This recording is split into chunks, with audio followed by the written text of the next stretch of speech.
On a lonely Kansas road, a black horse lay dying, skin and bone, forgotten by everyone who passed. No one slowed, no one cared, until Daniel Cooper, a farmer drowning in his own grief, stopped his truck. That moment of hesitation would ignite a story of survival, defiance, and redemption, where compassion challenged cruelty, and a broken horse gave a broken man a reason to live again. The road stretched across the flat lands of Kansas, a ribbon of red dust shimmering under the late summer heat. Grass had turned brittle, whispering against the wind like dry paper. Along that lonely stretch, where trucks sometimes rumbled past carrying grain or hay, something darker lay slumped in the ditch. At first glance, it looked like a pile of burned logs, or maybe an abandoned tarp.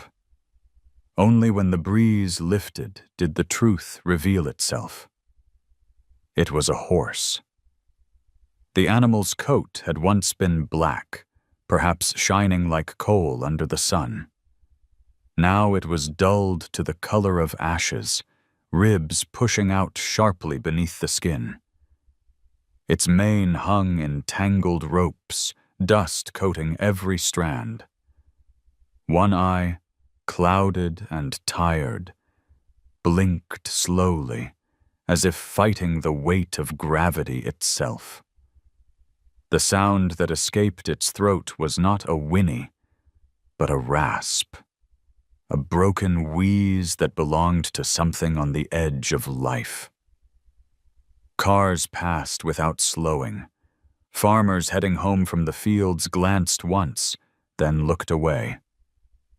A boy in the passenger seat of a pickup asked his father why the horse was lying there.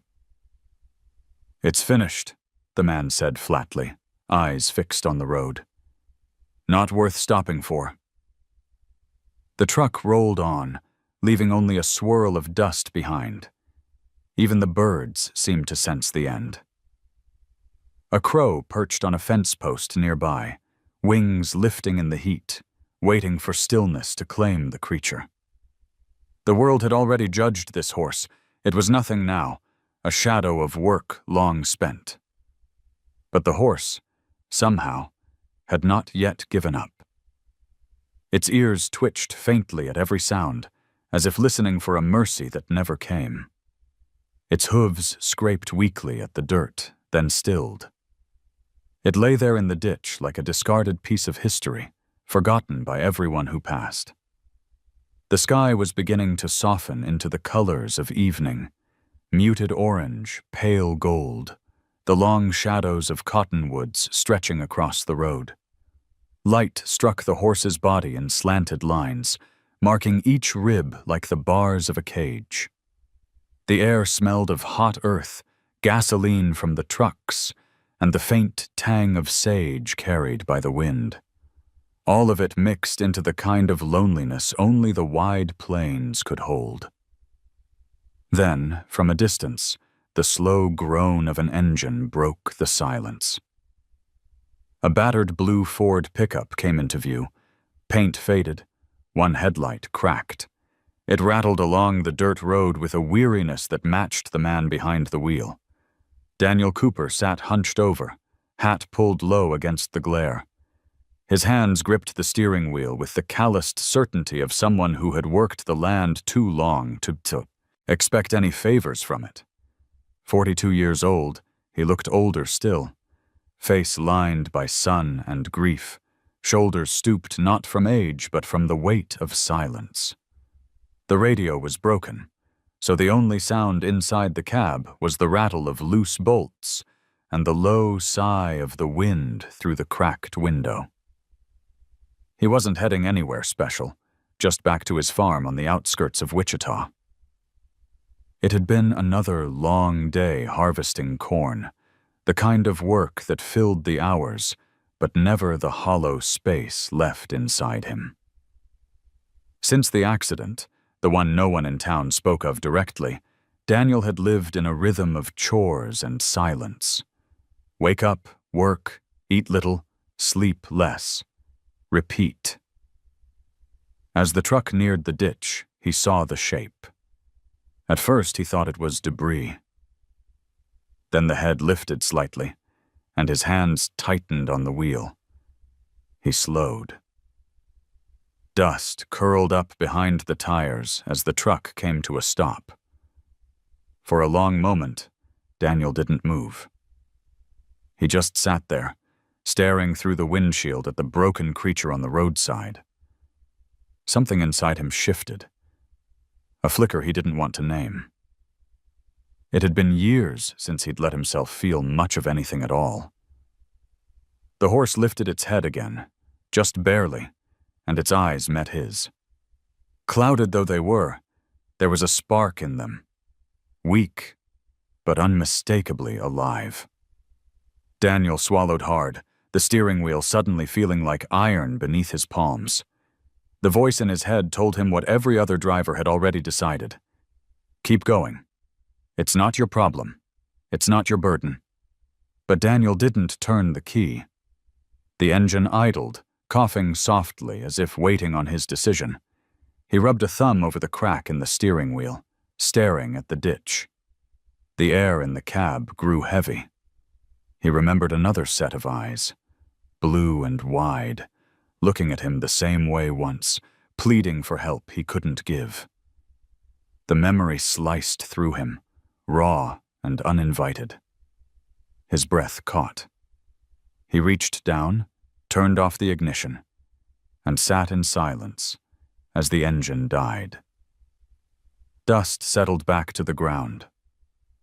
The world grew quiet again, except for the faint, desperate sound of the horse breathing. Daniel opened the door and stepped out. His boots crunched on the gravel as he walked slowly toward the ditch. The horse flinched at the sound but didn't try to rise. It had no strength left. The smell hit him first, sweat dried on skin, dust, the sour tang of neglect. He crouched, resting one knee on the brittle grass. Up close, the horse's scars were clearer. Long healed welts across its back, patches of missing hair, the dull sheen of exhaustion. Daniel exhaled through his nose, fighting the urge to step back. His hand hovered in the air, uncertain, then lowered slowly. Fingers brushed the tangled mane, coarse and greasy with dirt. The horse twitched under his touch, but didn't pull away. Daniel swallowed. The sky above him dimmed as the sun slid further west. He thought about climbing back into his truck, driving home, forgetting this moment. But the horse's eyes caught his again. Clouded, yes, but not empty. For the first time in years, Daniel felt something stir deep inside. The question he had buried for so long. Will you leave me too? He sat there in the fading light, his hand on the broken animal's neck, caught between the life he had resigned himself to and the life this dying horse seemed to demand of him. And though no words were spoken, the silence felt like an answer. Daniel stayed crouched by the ditch longer than he meant to, the heat of the day giving way to the cool breath of evening. The horse's labored breathing matched the slow beat of his own heart, both of them worn down by burdens too heavy to carry alone. When he finally rose to his feet, dust clung to his jeans, and his knees ached in protest. He wiped his palms on the fabric as if to rub off the weight of the decision forming inside him. His pickup waited with the door hanging open, cab filling with the smell of sage. But he didn't climb in. Instead, Daniel circled back to the bed of the truck, unlatched the gate, and stared at the empty space inside. He had hauled plenty of things in this truck: bales of hay, sacks of feed, even fence posts splintered from storms, but never something that looked so close to death. He rubbed the back of his neck, unsure whether he was preparing for salvation or foolishness. The horse shifted, as if sensing his hesitation. Its hooves dragged lightly against the dirt, a feeble attempt to move. The sight cut through Daniel. He fetched the rope he kept coiled under the seat, the same one he used for repairs, and walked back down the ditch. "Easy now," he murmured, though his voice sounded strange to his own ears, rusty from disuse. He hadn't spoken softly to anything in years. It took time, patience, and more strength than he expected to coax the horse toward the truck. Twice it stumbled, nearly collapsing, and Daniel braced his shoulder under its gaunt neck to keep it steady. Sweat dampened his shirt, the strain burning his muscles. By the time he guided the animal up the ramp, he fashioned from 2 old planks. His chest heaved like he'd plowed an entire field by hand. When the horse finally lay down in the truck bed, exhausted, Daniel tied the rope loosely, not as a restraint, but as a promise. "You're not being left behind again." He slammed the gate shut, climbed back behind the wheel, and started the engine. The pickup shuddered to life, headlights cutting across the darkening fields.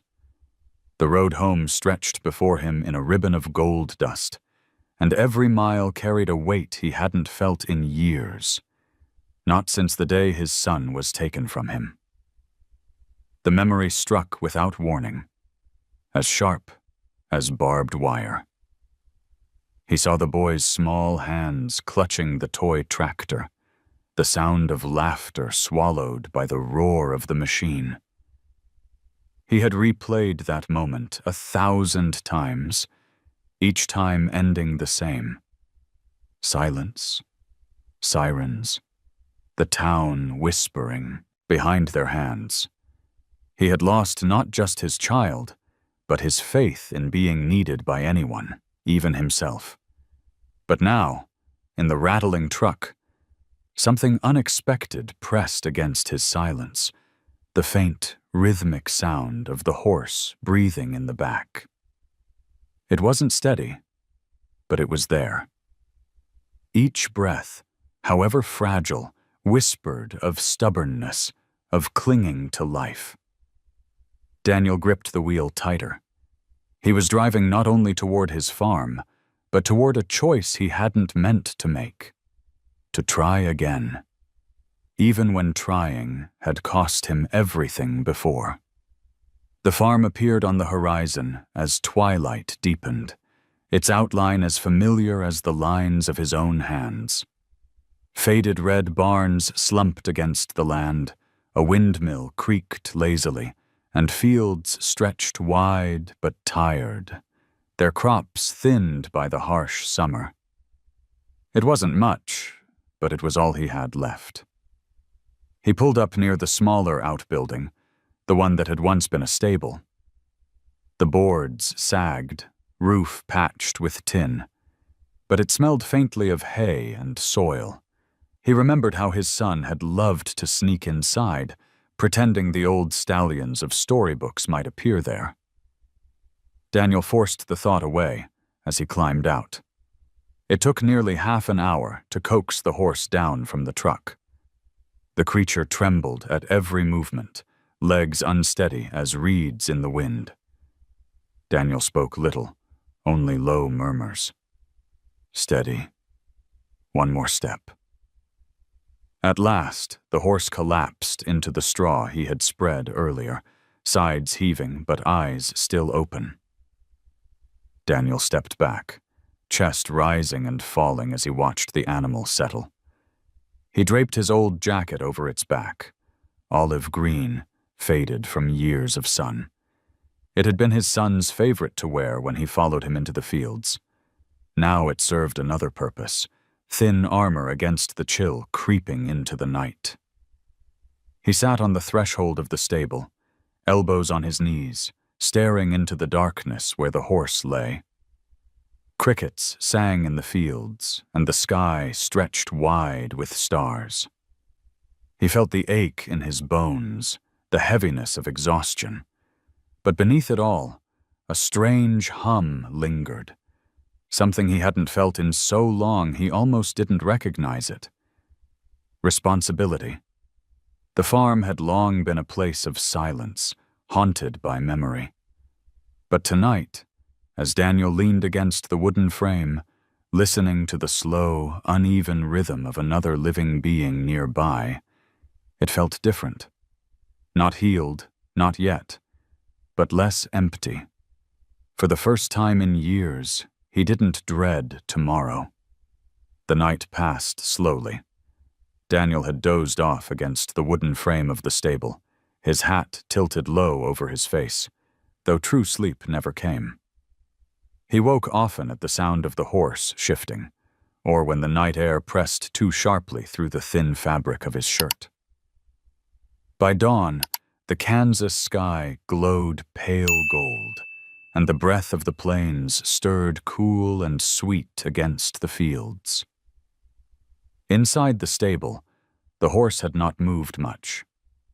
Its sides still rose and fell in shallow waves, each one fragile, as if borrowed from something beyond its strength.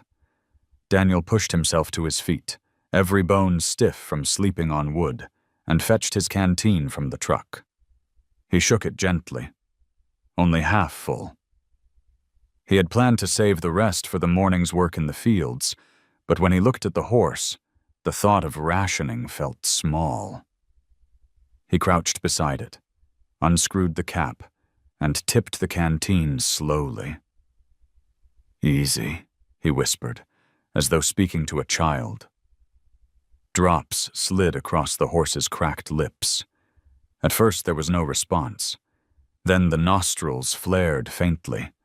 The lips trembled, brushing against his palm, and with a weak effort, the horse's tongue lapped at the trickle of water. Daniel froze, caught by the moment.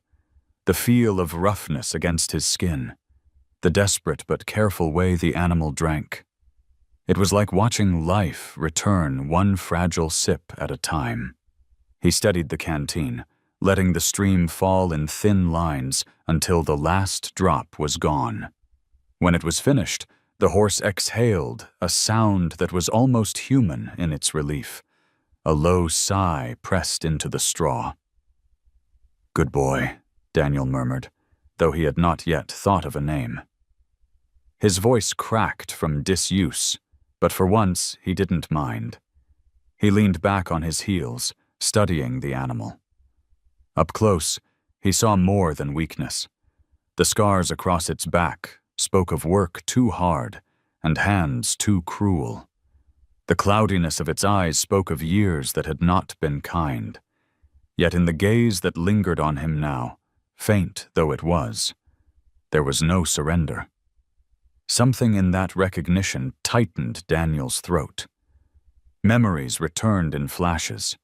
The nights he had sat in silence at the kitchen table, the way neighbors offered condolences that sounded more like obligations, the empty chair that never seemed to fade from his sight. His boy had always believed in saving things. Stray dogs, broken tools, even a sparrow with a bent wing. "Everything deserves a chance, Dad," he used to say, holding the bird with both hands, as though it were a secret too delicate to share.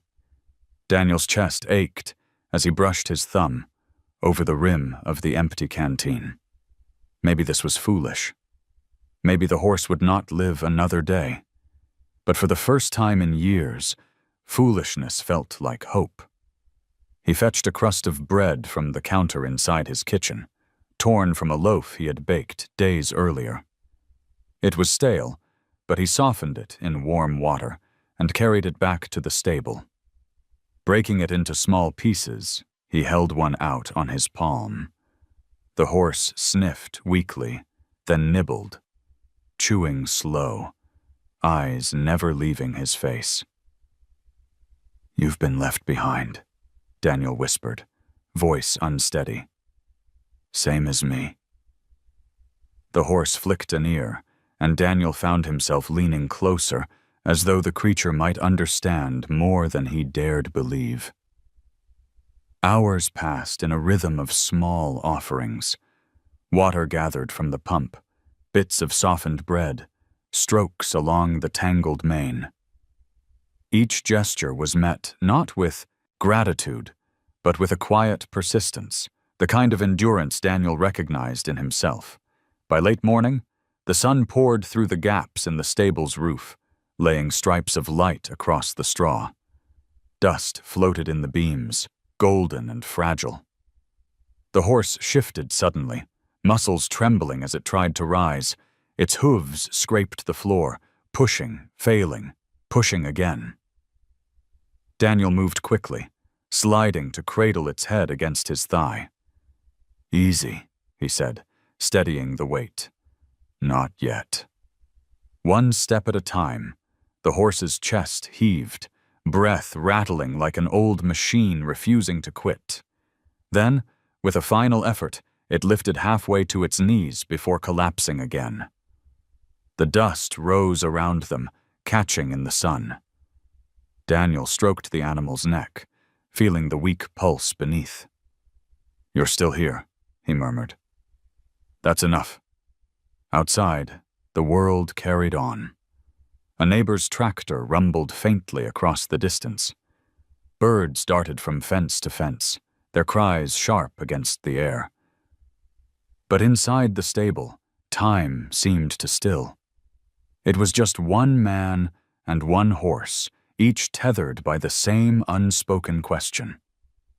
What comes after survival? Daniel didn't know the answer. But as he sat there, the horse's breath warming his hand, he felt a shift inside him, subtle as the turning of soil under a plow. For the first time in years, he was not entirely alone. The afternoon sun had begun its slow descent when Daniel decided it was time to test whether the horse could travel farther than the length of the stall. He had spent most of the day moving quietly in and out of the stable, fetching water, brushing dust from the coarse coat, and speaking in low tones that surprised even him. Words had been strangers on his tongue for years, yet around this animal, they seemed to return like forgotten tools pulled from an old shed. He slid the rope gently around the horse's halter. The leather was cracked from neglect, but it held. "Come on," Daniel murmured. "Let's try." His voice wasn't commanding. It was patient, steady, the way he might have spoken to his boy when teaching him to walk beside the plow. The horse shifted its weight, ears flicking nervously. Its legs trembled as it braced to rise. Daniel steadied the movement with his shoulder pressed firm against its side. With a grunt, the animal forced itself upright, wobbling, swaying dangerously before finding balance. Daniel's boots sank slightly in the straw as he leaned his weight into support. Together, they stepped out into the fading light. The farm spread wide before them, fields stretching golden and brittle, fences leaning from seasons of storms, the distant windmill slicing the sky with its slow spin. The sight was both familiar and changed. For years, Daniel had looked at this land and seen only emptiness. Now, walking with the fragile rhythm of hooves beside him, he felt the place breathe again. The road leading from the stable to the farmhouse was short, lined with cottonwoods that whispered in the wind. Daniel guided the horse along it, one hand firm on the rope, the other ready to steady if it faltered. At first, every step was a struggle. The horse's hooves scraped against the dirt, knees buckling slightly. But then came another step, and another, until the sound of slow, uneven hoofbeats joined the crunch of Daniel's boots. He found himself whispering encouragement. "That's it. Steady now. Just one more." The words echoed softly under the canopy of trees, drifting away like prayers that needed no answer. Halfway down the path, the horse stumbled, nearly collapsing. Daniel caught it with his arm braced hard against its flank. His muscles screamed, but he didn't let go. Not yet, he said through clenched teeth. You're not done yet. The animal lifted its head, breath rasping, eyes fixed on him with a clarity that startled him. It was as if the creature understood, as if it had decided to borrow his strength just long enough to keep moving. They made it to the farmhouse porch at last. Daniel stopped, both of them panting, sweat dampening his shirt, dust clinging to the horse's coat. He glanced at the house, its paint peeling, windows clouded with dust. For years it had been nothing but walls around his grief. Now, standing there with this battered animal at his side, he felt the silence shift. From across the road, movement caught his eye. Sarah Miller, his neighbor, stood near her fence with a basket of laundry balanced against her hip. She had been watching, though she tried not to make it obvious. Their eyes met for a moment. She gave the faintest nod, a quiet acknowledgement, before turning back to hang a shirt on the line. Daniel looked away quickly, uncomfortable with being seen. He tugged gently on the rope, guiding the horse back toward the stable. The return walk was slower, but steadier. Dust rose around their legs in soft clouds, glowing orange in the evening light. Shadows stretched long across the farmyard, two figures stitched together against the earth. One man, one horse, both carrying scars invisible to the rest of the world. When they reached the stable again, the horse lowered itself awkwardly onto the straw, exhaling in exhaustion. Daniel removed the rope and crouched beside it. He pressed a hand against the rough neck, feeling the pulse that still beat there. Faint, but alive. Not bad, he said quietly. Not bad at all. The sky deepened into dusk. Crickets sang their steady chorus, and the first stars appeared above the plains. Daniel leaned against the stable door, arms crossed, eyes lingering on the animal inside. He knew the road ahead would be long, full of nights like this one. Tending, waiting, wondering if it was worth it. But for the first time in years, he felt something stir beneath the weariness. It wasn't joy, not yet. It was something smaller, quieter. The possibility of it, and as the night settled around the farm, Daniel realized he had begun to carry not just the weight of his own sorrow, but the fragile hope of another life as well. The next morning broke clear, the air cool with the faint scent of dew settling over the fields. The horizon glowed in shades of pink and lavender, the kind of sunrise that usually passed Daniel by as he trudged through another day of chores. But today, he stood outside the stable, pausing longer than usual, as if waiting for a signal that hadn't yet come. Inside, the horse stirred. The sound was faint at first, the shuffle of hooves against straw, the rustle of breath pushing through tired lungs. Daniel pushed open the door, light spilling across the dim space. The sight met him like an ache and a promise. The horse was still alive.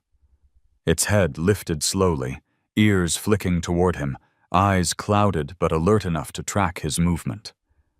Daniel stepped inside, carrying a bucket of water fresh from the pump. He set it down carefully, the wood slats creaking under his weight. The horse lowered its muzzle, drinking slow but steady. Each swallow was a small victory. Each drop proof that yesterday's effort hadn't been in vain. Daniel leaned against the wall, arms crossed, watching in silence. For years, his mornings had begun with machines, the whir of engines, the clatter of metal. This morning, it began with breath and water. Somehow, it felt more like living. When the horse finished, Daniel reached for the brush he had found buried under old tools. The bristles were worn, The handle cracked, but it would do. He started gently along the animal's neck, working through tangles, dust rising in soft clouds. The horse flinched at first, muscles twitching under his touch, but Daniel didn't rush. He moved slow, patient, his hands steady despite the memories tugging at him. As he brushed, he found scars he hadn't noticed before. Thin lines crisscrossed the back, pale against the dark coat, reminders of years that had stripped the creature down to bone and willpower. Daniel's jaw tightened. He had seen marks like these on broken tools, on fences weathered by storms, but never should they have belonged to a living thing. "You deserved better," he murmured, though he wasn't sure if he was speaking to the horse or himself. Hours passed as he worked.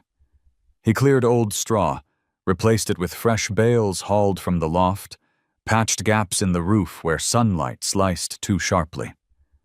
The stable had long stood as a forgotten corner of the farm, left to rot along with the parts of his life he couldn't face. Now, plank by plank, it began to change.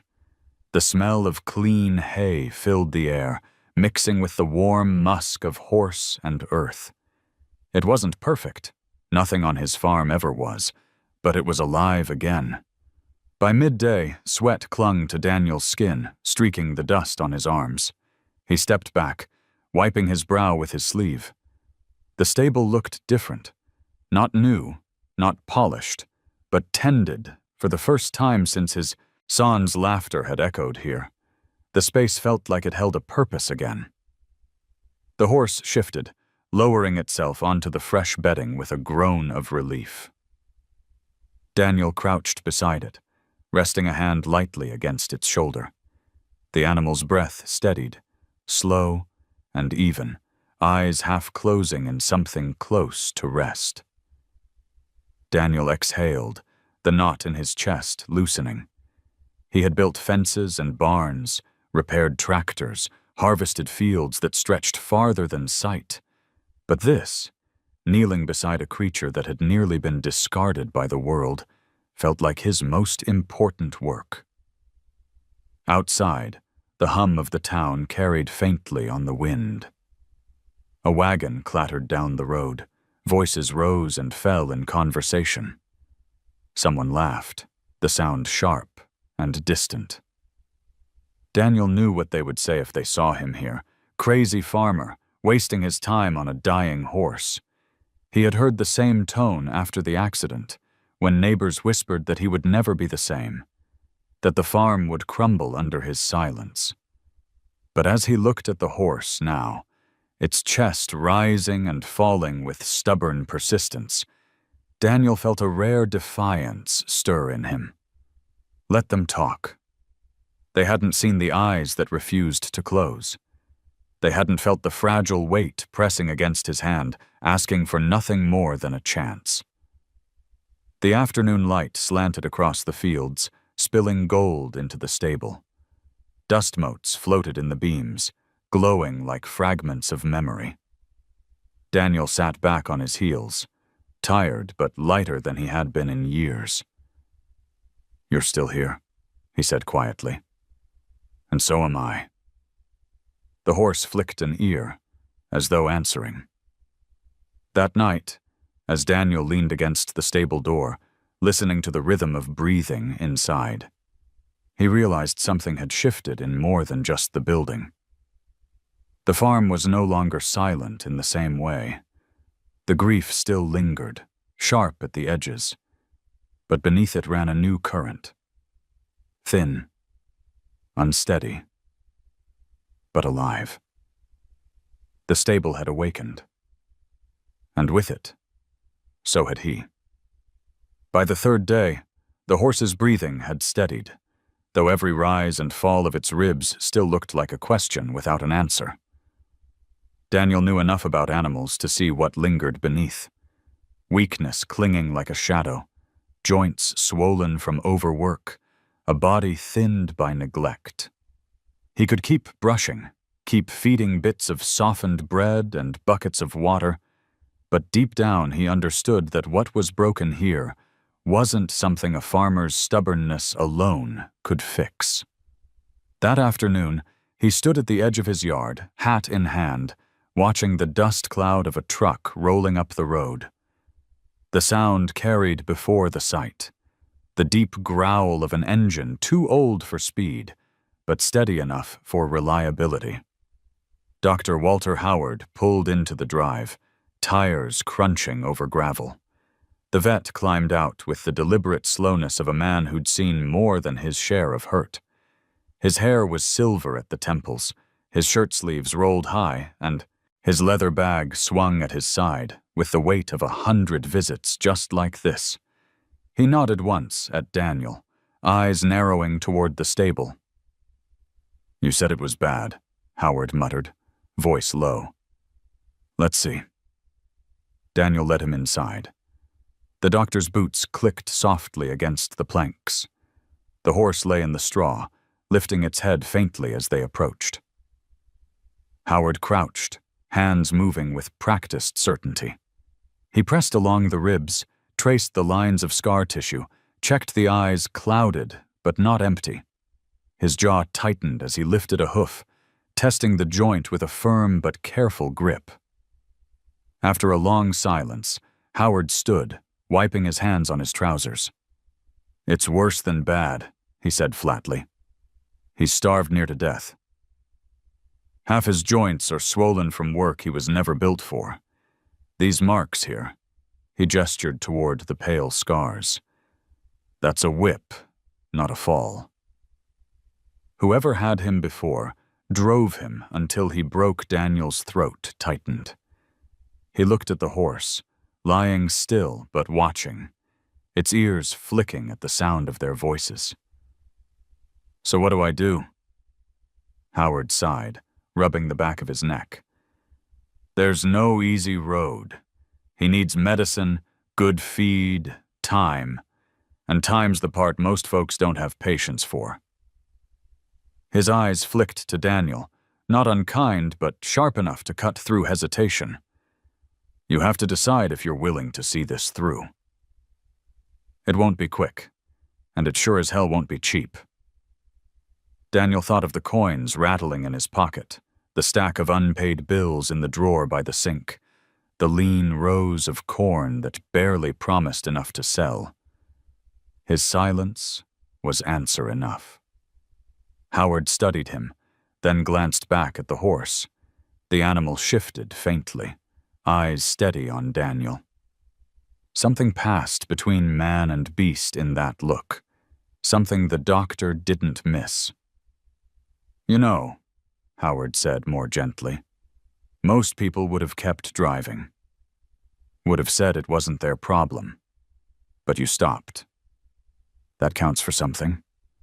Daniel pressed his lips together, his hand brushing along the horse's mane. "I couldn't leave him." The vet gave a short nod, then bent to his bag. He pulled out bottles, a syringe, jars that smelled sharp with iodine. "I'll start him on fluids, give something for the pain.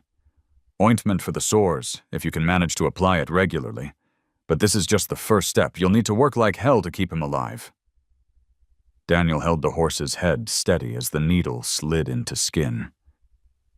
The animal flinched, muscles tightening, but its eyes never left Daniel's face. Daniel murmured softly, words that weren't so much comfort as a promise. "I've got you. I'm here." When the injection was done, the horse sagged back into the straw, trembling but calmer. Howard packed his bag with slow precision, then straightened. "I won't lie to you. If he makes it, it'll be because you didn't quit when it looked hopeless. But I'll help where I can." Daniel nodded once, unable to speak past the tightness in his chest. The doctor paused at the door, turning back. "You give him another chance," he said. "Might be you're giving yourself one too." When the truck rumbled away, Daniel stood alone again in the stable, the weight of the words hanging heavy. He sank onto the straw beside the horse, fingers threading gently through its mane. The animal exhaled, warm breath brushing against his arm. It wasn't a miracle. It wasn't salvation. But it was a start. And for Daniel, that was enough to keep going. The following evenings unfolded with the rhythm of quiet labor. Daniel rose at dawn, tended the fields, then returned to the stable with the steadiness of someone who no longer moved only for himself. Each night, he sat beside the horse, brushing its coat, massaging ointment into the raw lines of its skin, whispering words that seemed to soften the air around them. The routine was slow, unremarkable to anyone else, but to Daniel it was the first time since the accident that his days carried more than emptiness. Sarah Miller noticed. From her porch across the road, she could see the glow of the lantern inside the stable long after the sun had dipped behind the cottonwoods. She would be hanging laundry or shelling beans when her gaze drifted to that light, steady as a heartbeat. In the quiet of her widowhood, she had learned to watch the world without expecting much from it. But the sight of Daniel moving in and out of that forgotten building stirred something, curiosity at first, then a quiet pull she couldn't name. One afternoon, as the wind tossed the sheets on her line, Sarah carried a basket across the road. Daniel was bent over a bucket, rinsing cloths in water that had turned cloudy with medicine. He glanced up when she approached, his expression wary, as if bracing for judgment. "You've taken on quite the project," she said, her voice gentle but edged with practicality. Daniel wiped his hands on his jeans, leaving damp streaks. "Just doing what I can." Sarah peered past him into the stall. The horse lay in the straw, sides heaving with slow breaths. Its coat, though still rough, had begun to carry a faint sheen under the patches Daniel had brushed clean. Its eyes followed her, tired but alert. "You'll wear yourself out," she said softly. "Better than doing nothing," Daniel replied, almost too quickly. There was silence between them for a moment. Then Sarah reached into her basket and pulled out a loaf wrapped in cloth. "I made cornbread this morning." "Thought you could use it." Daniel hesitated before taking it. His fingers brushed hers briefly, and he looked away, muttering a quiet thanks. It had been a long time since anyone had offered him something without asking for work in return. Sarah lingered, studying him. His shoulders were broad but bent, his eyes shadowed by years of silence. Yet when he turned back, toward the horse, there was a gentleness in his movements she had never noticed before. "You know," she said, her tone thoughtful, "most men would have left that animal where they found it." Not many would bring it home. Daniel didn't answer right away. He rested his hand on the horse's neck, thumb brushing through the tangled mane. "I've left enough behind," he said finally, the words heavy with more than their surface meaning. Sarah didn't press. She only nodded, then stepped back toward the fence. As she walked away, Daniel watched her go, unsettled by how easily she seemed to see through him. That night, as he sat outside the stable with the cornbread beside him, he thought about the way Sarah had spoken. Not with pity, not with mockery, but with a kind of plain respect. It unsettled him almost as much as the bond forming with the horse. For years, he had hidden behind silence, letting the town decide what it thought of him. Now, with one neighbor's glance, he felt the walls shift. Inside, the horse stirred. It lifted its head, ears flicking toward the sound of crickets in the yard, then toward Daniel's voice as he murmured, "Easy now. You're not alone." The animal exhaled, settling again. Daniel leaned against the doorframe, breaking a piece of cornbread in his hands. For the first time in years, he felt the faint hum of community pressing against the edges of his solitude. Not the gossip of the town, but the quiet recognition of someone who had also known loss. The lantern light flickered, throwing shadows across the stable walls. Daniel chewed in silence, his gaze drifting between the horse and the neighbor's house across the road, where a single lamp burned against the darkness. Something had shifted again, not as sharp as grief, not as sudden as discovery, but steady, like roots finding purchase in soil that had been left barren too long. And though he would not have said it aloud, Daniel felt it. The farm was no longer just his to endure. For the first time, it felt like a place where healing might take root. For days, Daniel moved through a rhythm that was beginning to feel almost like purpose. Morning in the fields, evening in the stable, nights leaning against the doorway with the lantern light at his back. The horse was still weak, but something in its posture had changed. It no longer lay like a body waiting for the end. Instead, it lifted its head when Daniel approached, ears twitching at the sound of his boots. That flicker of recognition carried more weight than any medicine. On the fourth evening after Dr. Howard's visit, Daniel sat on a bale of hay, elbows resting on his knees, watching the horse chew slowly at softened oats. The sound was steady, almost calming, like rain on a tin roof.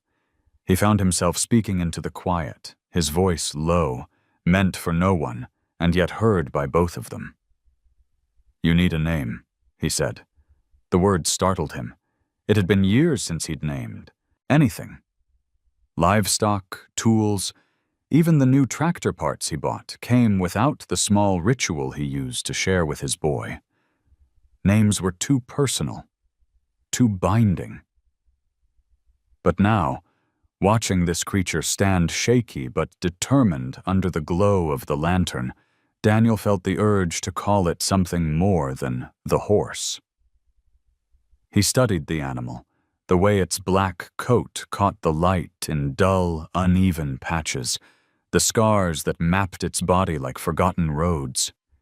In the half-dark, its form looked less like a living beast and more like a shadow stitched to the earth, refusing to lift.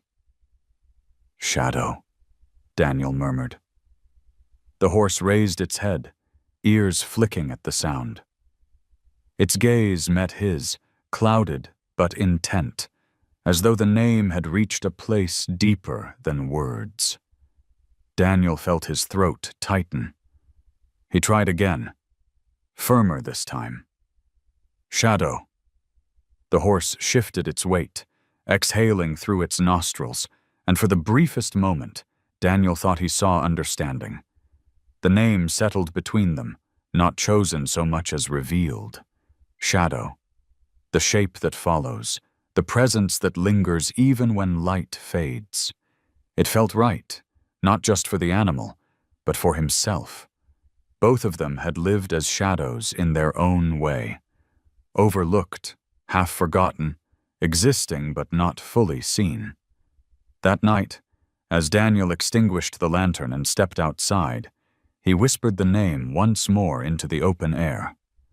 The crickets carried it into the fields, the cottonwoods bent with the breeze, and in the dark stable behind him, the horse shifted as if answering. The days that followed were still hard. Shadow stumbled often, legs trembling as though they belonged to a colt just learning to stand. Daniel coaxed him through each step, steadying his weight with a patience that surprised him.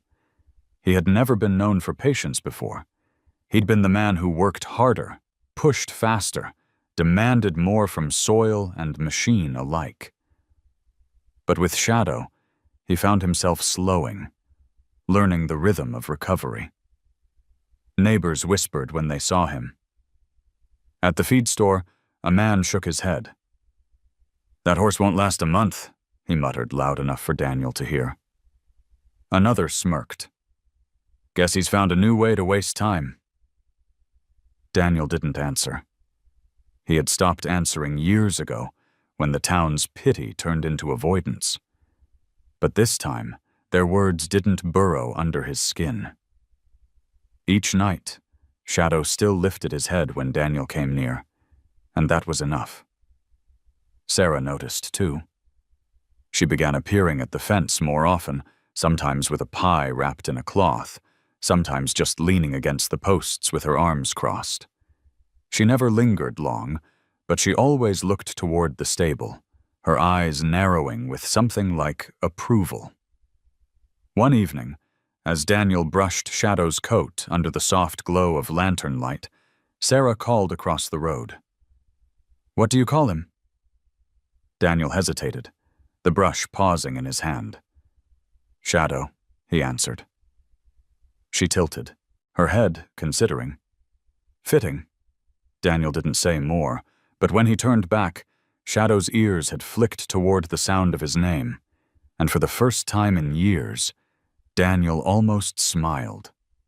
Later that night, as the farm sank into silence, Daniel sat on the porch steps, staring out at the fields. He thought about names, the way his boy had once named every stray dog, every calf born in spring. Names had been hope back then, a way of saying, "You matter enough to be called." Now, with Shadow breathing steady in the stable, Daniel felt that same fragile hope stirring again. For the first time in years, he believed that something broken could still be worth saving. The first weeks of September brought cooler mornings, the kind that carried mist along the edges of the fields. Daniel rose earlier than usual, his boots crunching over damp earth as he made his way to the stable. Inside, Shadow was waiting, head lifting at the sound of his footsteps. The sight steadied something in Daniel's chest. Fragile, but real, like a candle flame fighting against the dark. But healing was never a straight road. That afternoon, while Daniel spread fresh straw, Shadow stumbled trying to stand.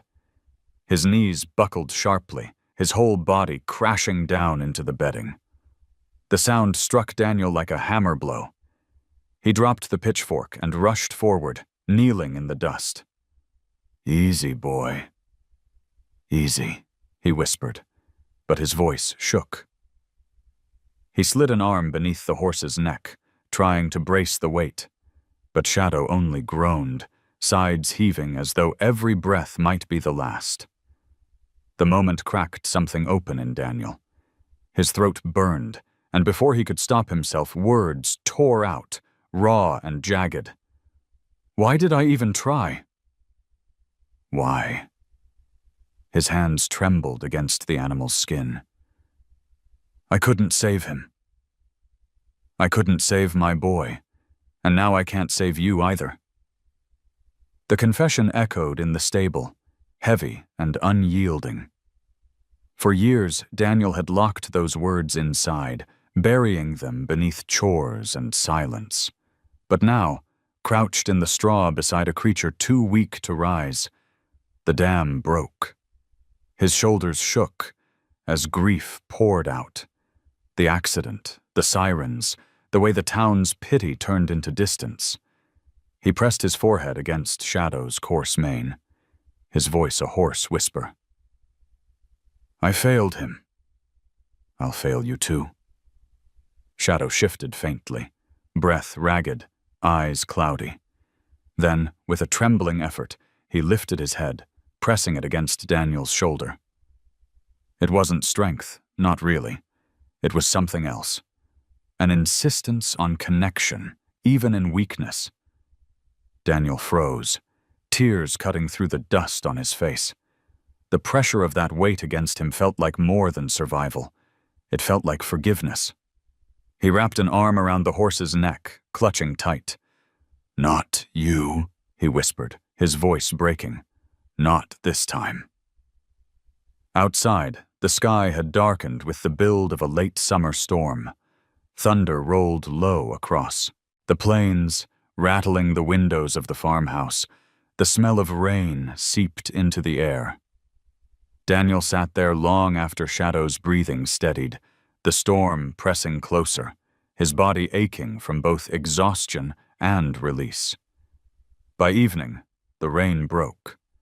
Sheets of water hammered the roof of the stable, dripping through cracks Daniel hadn't yet patched.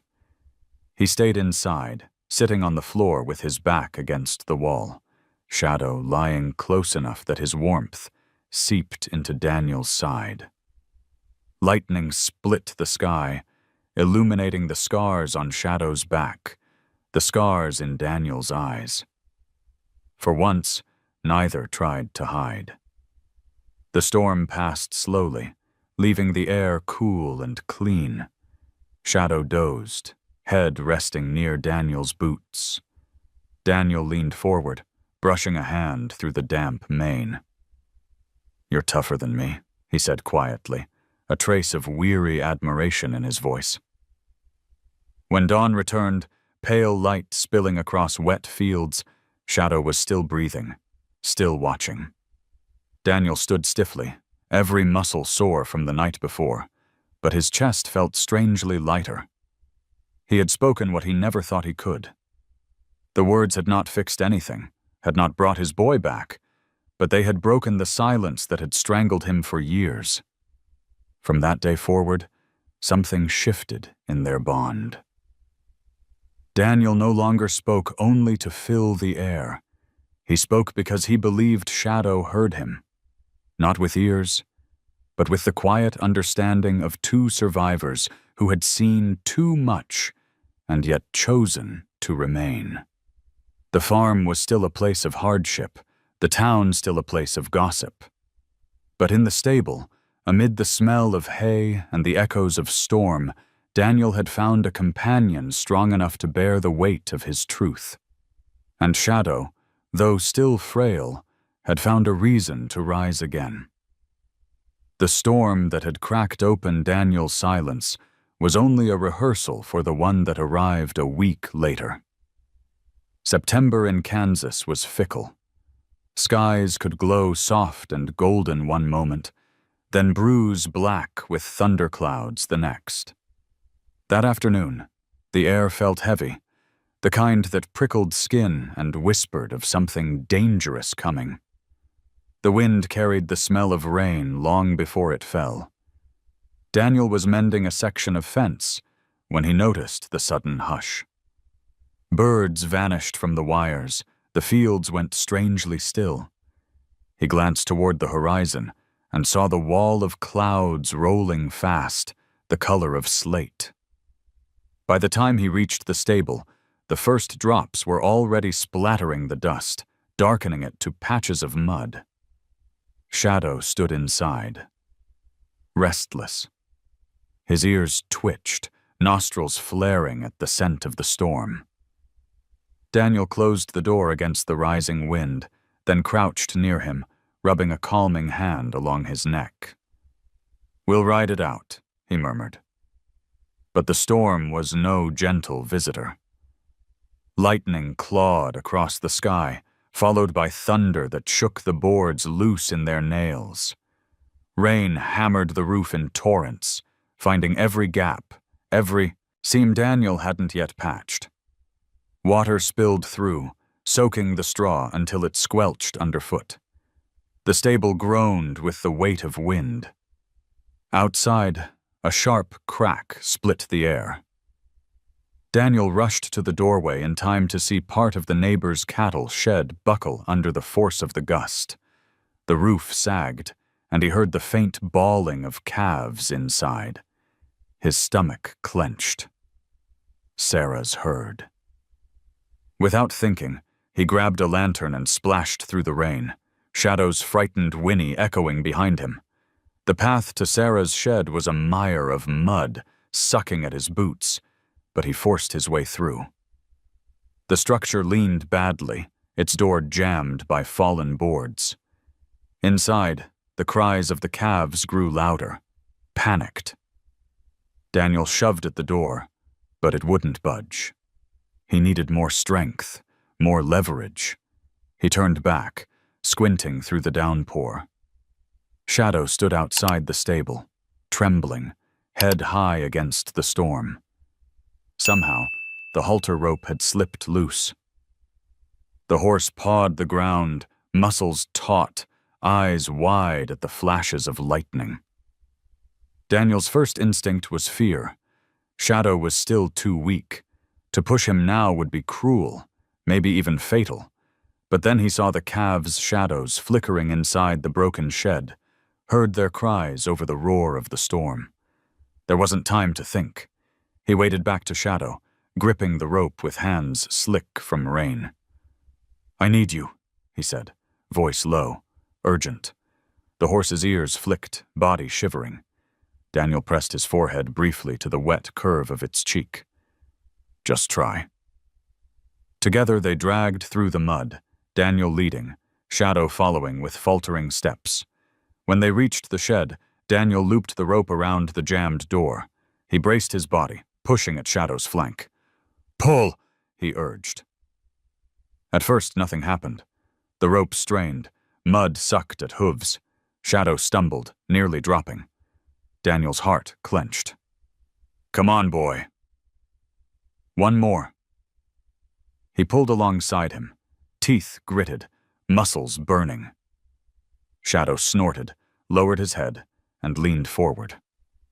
The door creaked, then jerked, then tore free with a shuddering crack. The calves stumbled out, their small bodies slick with rain, bleating in fright. Sarah appeared from the far side of the yard, her hair plastered to her face, eyes wide with fear and relief. "Daniel!" she shouted over the wind. He nodded once, too breathless for words, guiding the calves toward safer ground. Shadow sagged against his weight, chest heaving, sides trembling. Daniel steadied him with both arms, whispering through the storm, "You did it. That's enough." By the time the worst had passed, the shed lay in ruins, the yard a churn of mud and debris, but the calves were alive. Sarah stood beside him, water dripping from her clothes, her hand briefly resting on his arm. "You saved them," she said, her voice breaking. Then, with a glance at Shadow, she added softly, "Both of you." Daniel looked at the horse leaning into him, too exhausted to stand straight but still upright. In the flicker of lightning, Shadow's eyes shone not with fear, but with something fiercer. Defiance. When the storm finally moved east, leaving only the hiss of rain and the smell of soaked earth, Daniel led Shadow back to the stable. Every step was slow, careful, but they made it. Inside, he rubbed the horse down with a rag, drying him as best he could. Shadow leaned heavily against his shoulder, not out of weakness alone, but as though choosing him as an anchor. Daniel whispered, almost to himself, "Not just surviving anymore." The words hung in the damp air, fragile as the flame of the lantern.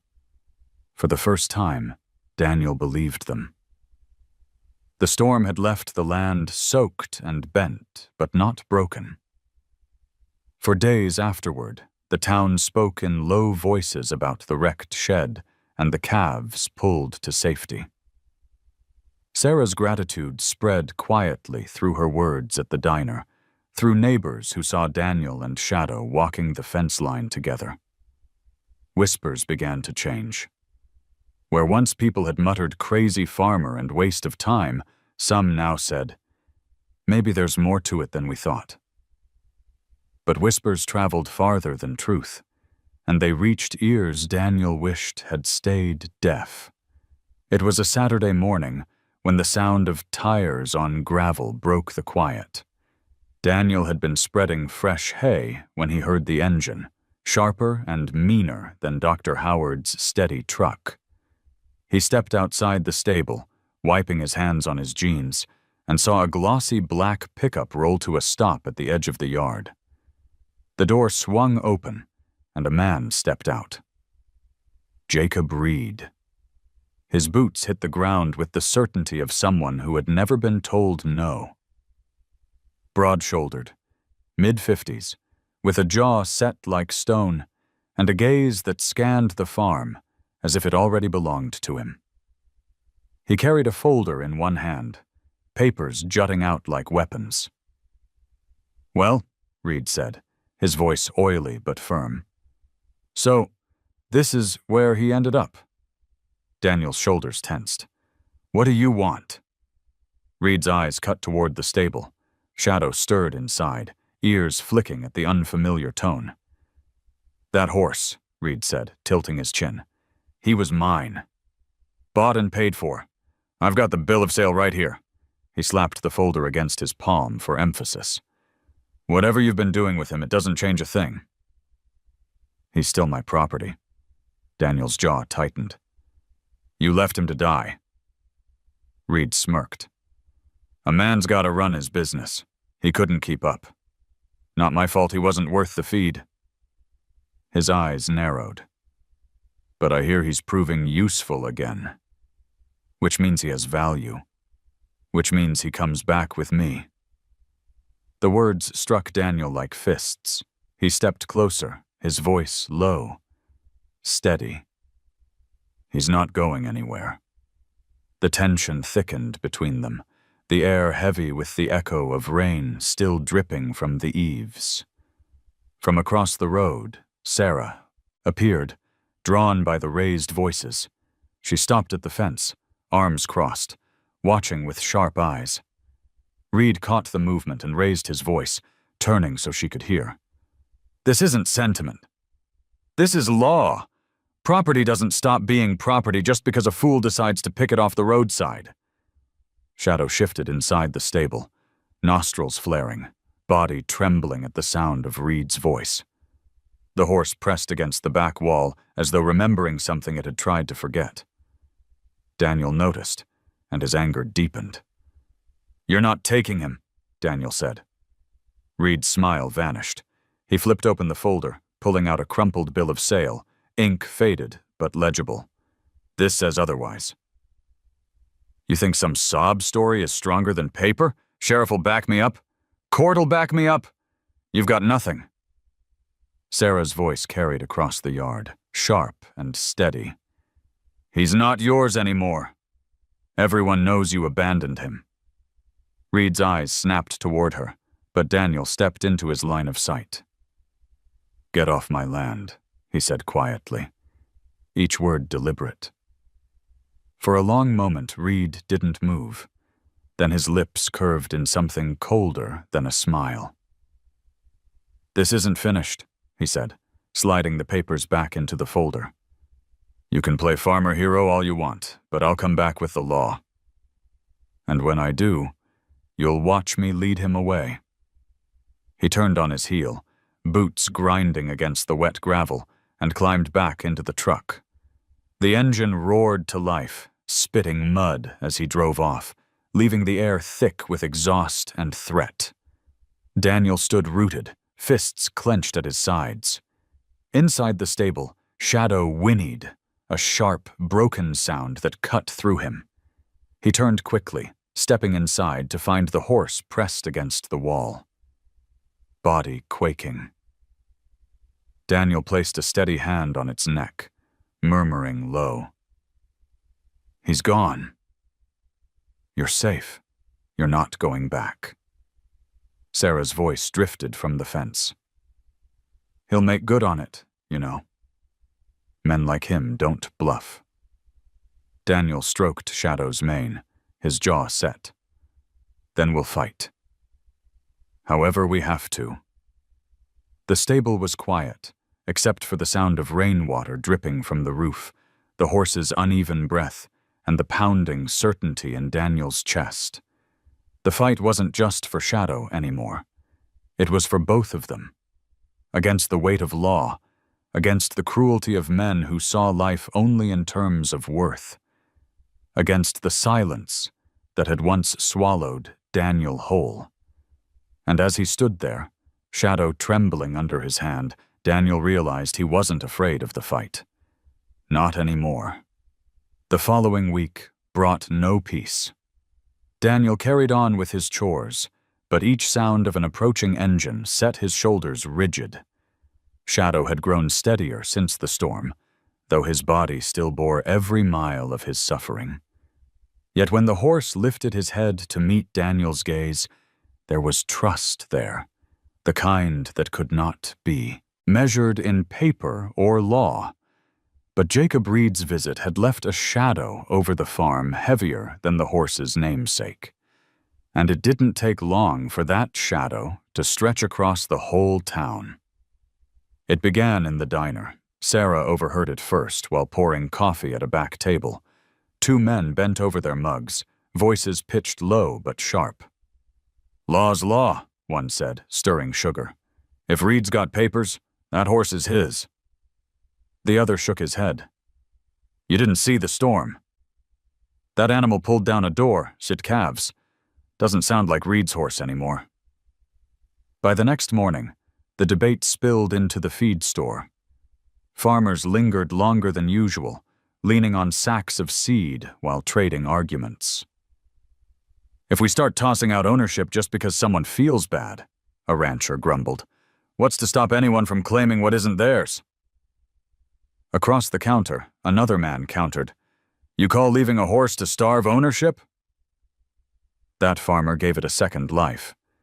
Maybe that counts for more than ink on a page. The talk spread fast, carried on the prairie wind until the whole of town buzzed with it. At the post office, women shook their heads in line, muttering about cruelty and compassion. At the hardware store, voices rose enough to echo off the walls.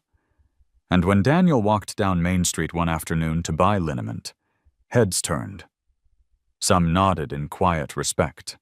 Others shook with disapproval. He felt every glance. Sheriff Markham came to the farm not long after, his broad frame filling the doorway of the stable.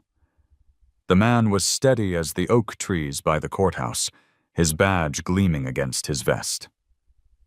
"Ward," he said, voice even, "you know I've got to keep order." Reed's filed notice with the county. "Until there's a hearing, the horse stays here under your care. But understand me, this isn't settled."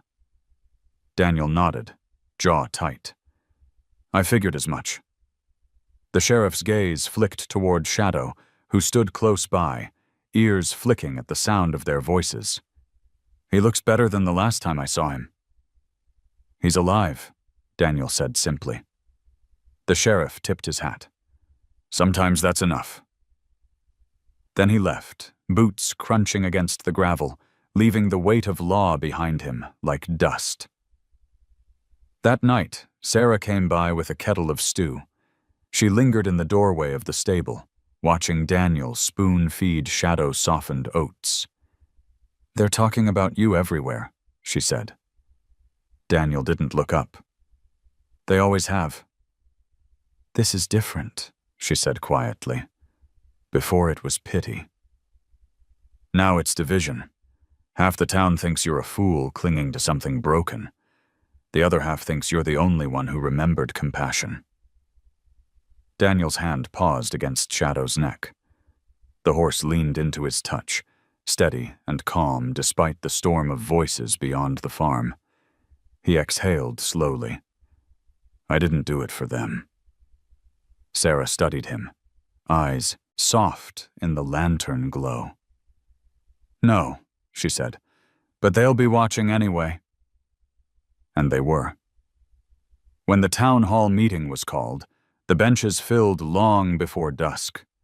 Farmers with mud still on their boots, women clutching shawls, children peeking wide-eyed from behind skirts. The air buzzed with anticipation, a hunger for spectacle as much as justice. Sheriff Markham stood at the front, gavel in hand, his presence heavy with authority. Daniel entered quietly, rope in hand.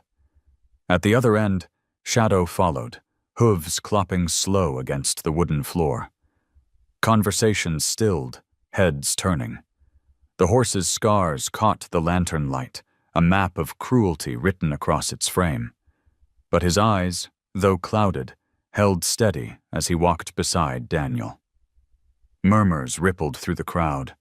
A child whispered, "That's him, the horse that saved the calves." Another voice cut sharper. "Doesn't matter. Paper's paper." Daniel guided Shadow to the side wall, resting a hand on his neck. The horse lowered his head, calm in the press of bodies and sound. For Daniel, it was proof enough. This creature trusted him, even in the heart of judgment. Sheriff Markham banged the gavel. "We're here to speak plain before the court hearing. Say your piece, and let it be recorded." One by one, voices rose. A rancher stood first, arguing for Reed, his voice thick with the certainty of law. Then Sarah spoke, apron still dusted from baking, her words carrying clear. "This isn't just about property. It's about who we are. That horse was left to die. Daniel Ward gave him another chance. If we hand him back, we're not just condemning the horse. We're condemning ourselves." Applause broke, sharp and swelling, before fading again into murmurs. As the debate raged, Daniel stood silent, hand firm on Shadow's neck. He had nothing polished to say, no legal words to lean on. But when Shadow lifted his head and pressed his muzzle gently against his shoulder in front of everyone, the hall quieted, as though it had heard the truest testimony. No one missed it. And though the law had yet to speak, the town had begun to choose. The county courthouse was not an imposing building. It stood at the edge of the square, clapboard walls weathered gray, the white paint flaking under years of prairie wind. Yet that morning, it seemed to hold the gravity of a cathedral. Farmers, merchants, ranch hands, and their families crowded the steps, their breath rising in the autumn chill. The American flag snapped sharply above, its sound cutting through the murmur of voices. Daniel arrived on foot, Shadow walking slow at his side. The horse's hooves clopped against the boards of the street, each sound echoing louder than it should. People parted as they passed, some with eyes full of quiet respect, others with the guarded suspicion of those who had already chosen Reed's side. Daniel kept his gaze low, one hand firm on the rope, the other resting briefly on Shadow's neck whenever the horse faltered. Inside, the courtroom was already packed. Wooden benches groaned under the weight of bodies, lanterns hanging from iron hooks casting long shadows across the paneled walls. Sheriff Markham stood near the front, arms folded, his eyes steady as Daniel entered. Sarah sat in the front row, her hands clasped tightly in her lap. Dr. Howard was beside her, his leather bag resting at his feet, spectacles catching the light. At the opposite table sat Jacob Reed, his posture straight, his black coat gleaming as though polished just for this day. Beside him, a lawyer in a crisp suit shuffled papers with the cool precision of someone who dealt in contracts more than conscience. Reed's eyes found Daniel across the room, and the faint curl of his lips carried all the smugness of a man convinced the outcome was already his. Judge Whitaker entered, his robe heavy against his thin frame, silver hair neatly combed. He banged the gavel once, and the room stilled. "This court will now hear the matter of ownership regarding the animal in question." Reed's lawyer rose first, voice smooth as oil. "Your Honor, the facts are simple. My client, Mr. Reed, purchased the horse legally. Here is the bill of sale, signed and dated." He placed the paper on the judge's desk, the sound of it crisp in the quiet. Ownership was established, and though the animal was left unattended, abandonment does not dissolve legal rights. To decide otherwise would invite chaos, men taking whatever they please under the guise of pity. The words rippled through the gallery, drawing nods from some, frowns from others. The lawyer sat with the certainty of someone who had done this many times before. Judge Whitaker turned his gaze toward Daniel. "Mr. Ward, do you have representation?" Daniel shook his head. His voice was low but steady. "No, Your Honor." Just the truth. He stood, his boots scuffing the wood, and looked at the judge directly. "When I found him, he was lying in a ditch. Skin and bone. Dying. Reed didn't leave him unattended. He threw him away. I gave him water when I had little for myself. I fed him. I tended his wounds. He walks beside me because he chooses to, not because I bought him."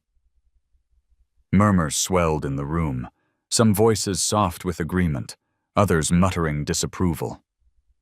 Dr. Howard rose next, clearing his throat.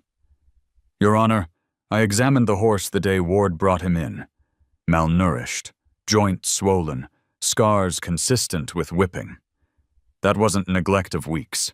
That was years of abuse. If he'd been left where Reed abandoned him, he'd be dead. If he's alive now, it's because Ward worked night and day to keep him that way." He sat again, adjusting his spectacles, his words hanging heavy in the silence. From the front row, Sarah stood, her voice clear despite the tremor in her hands. "I saw it too. That horse was covered in Daniel's jacket the first night while he slept outside, on the porch. He gave up his own comfort for him. That isn't theft. That's compassion." Applause broke from the benches, quick and sharp, until the judge rapped his gavel. "Order!" The sound settled the room, but the current of emotion remained. Reed rose to his feet, slamming his palm against the table. "Compassion doesn't pay bills. Property is property. I won't be robbed by a fool farmer too sentimental to know when to quit." Shadow startled at the harsh tone, ears pinning back, body trembling. Daniel stepped closer, resting a calming hand against his neck. The horse pressed into him, seeking steadiness. The moment silenced the room more effectively than any gavel. Judge Whitaker leaned forward, his gaze sharp. "Bring the animal closer." Sheriff Markham guided Shadow to the center of the room. Reed extended his hand, voice firm, commanding. "Here, boy." His tone carried the bark of ownership, sharp enough to sting. Shadow shied back, hooves scraping against the floor. His eyes rolled white, breath rasping. Then Daniel stepped forward, his voice low, steady as the ground itself. "It's all right, Shadow. Come here." The horse turned, ears flicking, and moved toward Daniel without hesitation. He pressed his head against the farmer's chest, exhaling a shudder that echoed through the quiet hall. Daniel's hand steadied against his mane, his eyes closing briefly as he whispered, "Good boy." The silence that followed was absolute. Even Reed's lawyer shifted uncomfortably, papers forgotten. Judge Whitaker cleared his throat, voice heavy. "This court will recess for deliberation." The gavel struck, but no one moved. The image lingered too strongly. A broken horse choosing not the man with papers, but the man who had given him a reason to live. And in that choice, the weight of law began to tremble. The courthouse smelled of damp wood and dust when the crowd filed back in after recess. Lanterns hissed softly, their flames shivering in the draft that slipped through cracks in the old windows. Outside, the square was packed with townsfolk who couldn't squeeze inside but refused to leave before the outcome was known. Farmers leaned on wagon rails. Children sat cross-legged on the steps, all waiting for the gavel to fall. Daniel stood by the table, hat in his hands, Shadow at his side. The horse shifted occasionally, ears flicking at the hum of voices. but his body pressed close against Daniel's as if anchored there.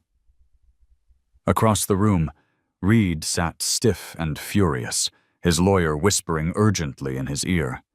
The smugness had drained from his face, replaced by a tightening jaw that seemed carved from stone.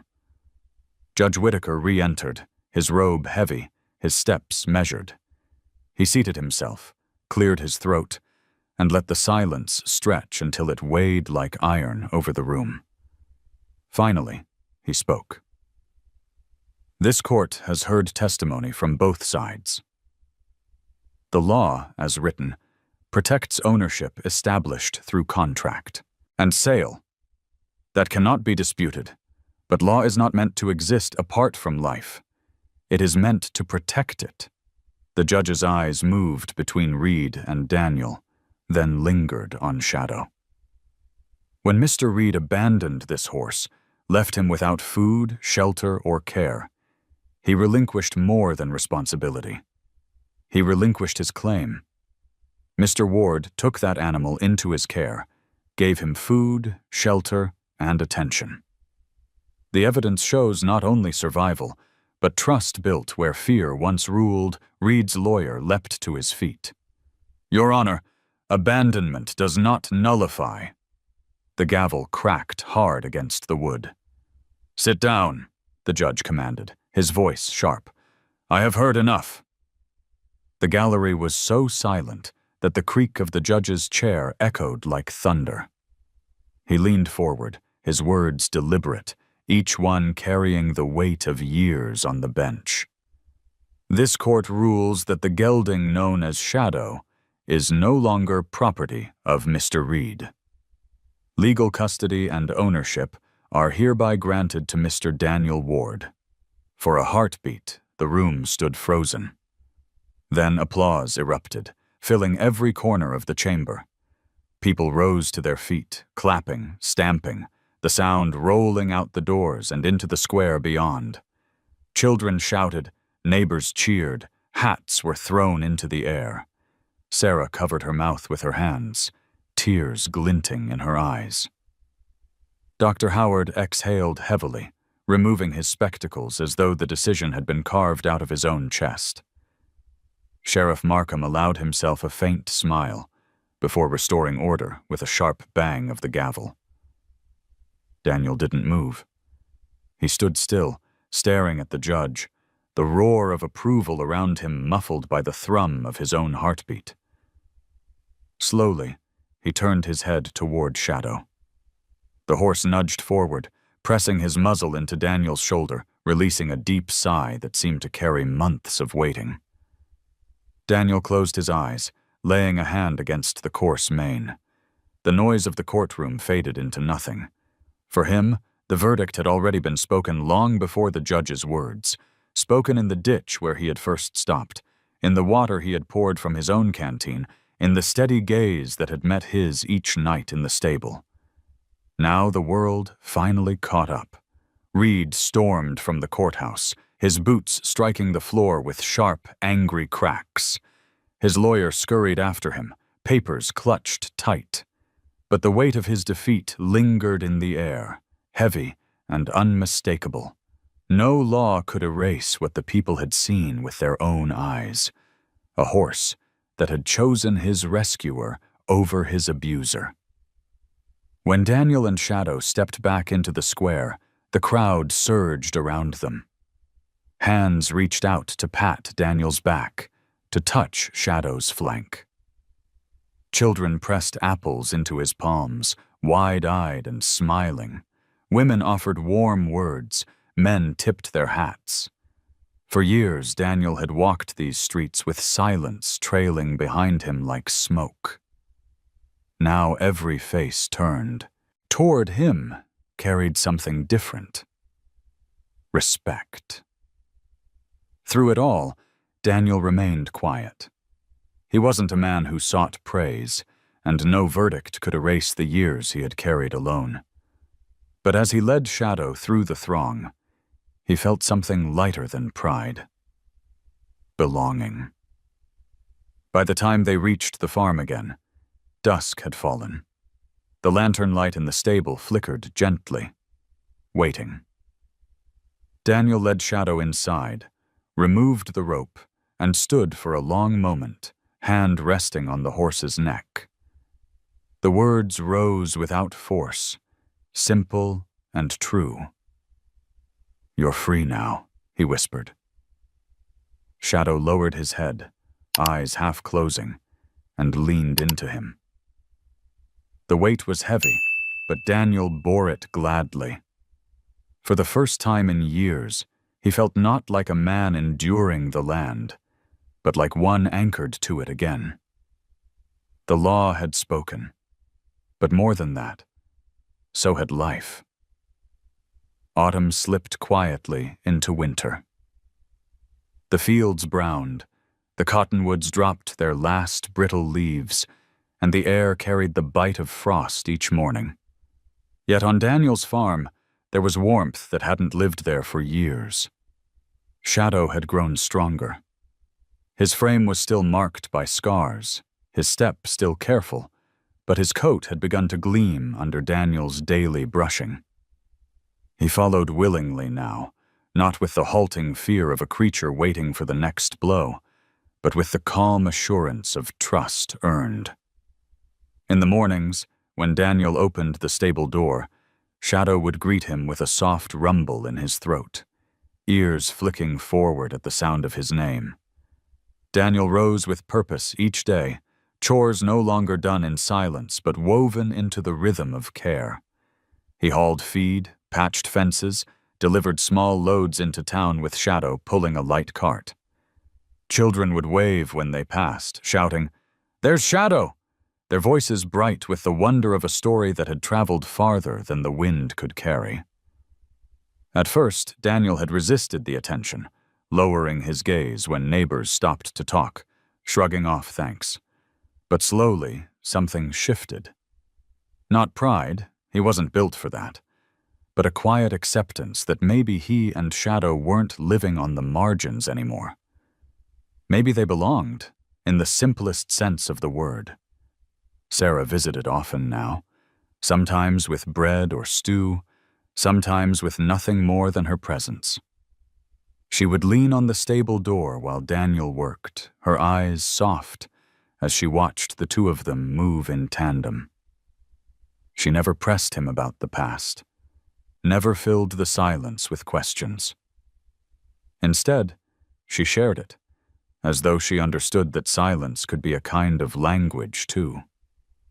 One evening, as the sun bled into hues of purple and gold, Daniel sat on the porch steps, boots planted firmly in the dust.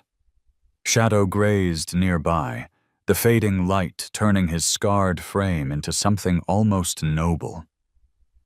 Sarah sat beside Daniel, a shawl wrapped tight against the chill.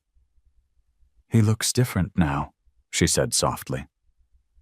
Daniel nodded, his gaze steady on the horse. "So do I." They sat in quiet for a while, watching as Shadow lifted his head toward the horizon, ears twitching at sounds too distant for human hearing. Daniel followed his gaze, seeing not just the fields but the stretch of land that seemed, for the first time, to welcome him instead of weigh him down. Later that night, after Sarah had gone home and the lamp in her kitchen window had gone dark, Daniel returned to the stable. Shadow stood waiting, eyes glinting in the lantern glow. Daniel rested a hand against the horse's neck, fingers threading through the coarse mane. "You're not just a horse," he whispered, the words low but certain. "You're the reason I kept walking when I didn't think I could anymore."